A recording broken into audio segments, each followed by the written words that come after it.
And all new for you tonight, we're looking into new concerns about the NFTA now being raised by people in Buffalo. Now, yesterday, the NFTA rolled out its MetGO app, changing up how riders pay their fares. It primarily impacts folks who buy day passes. Instead of buying a hard copy day pass, you now pay through the app based on the number of rides that you take.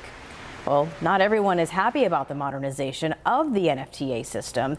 And that's why tonight's 7 News reporter Jocelyn Person is turning the mic over to a rider who's worried about both the app and accessibility on the NFTA, and a representative of the Transportation Authority who's hoping to ease some of those worries.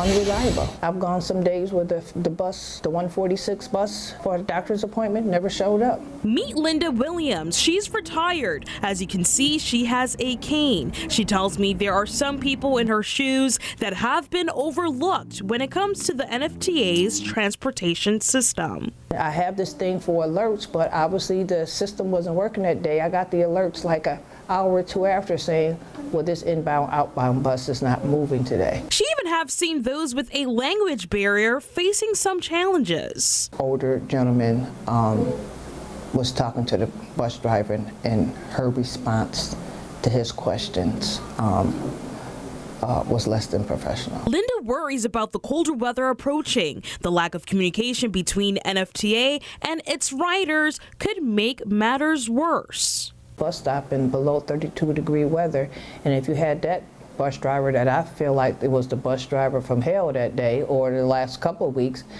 I'm not letting those people on. They should have known. If that bus driver, I hope nobody has to endure her. Linda also spoke to me about her thoughts with the NFTA's new payment system, MetGO. Just from what I've seen, and just technology and people not knowing or want to load money onto a card. I spoke with the NFTA about these concerns. A spokesperson told me there are some misconceptions around MetGO. You go on the bus and you just want to pay with cash. You still want to just ride your one ride. You are 100% able to do that. If you decide that you want to go onto the train and you just want to buy one single ticket, or run a round the way trip to go back and forth, you still have the option to do that. The NFTA is working with some agencies to meet the needs of those with language barriers. The International Institute, so that we can help get some pamphlets out that are in different languages as well, so we can hit that language barrier. They're also working with Buffalo Common Council to prepare for the possible snowstorms. Giving out flashlights, so if you're outside and in the snow, you can put that little light up.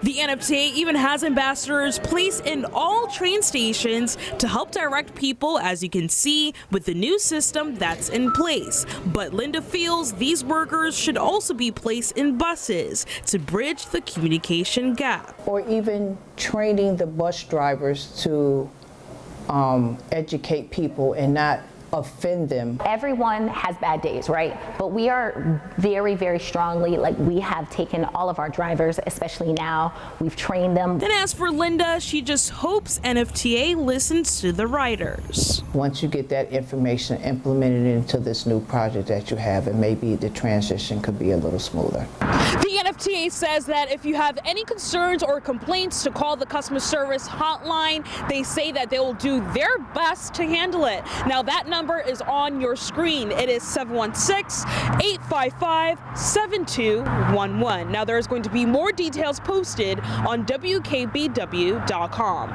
In Buffalo, Jocelyn Person, 7 News.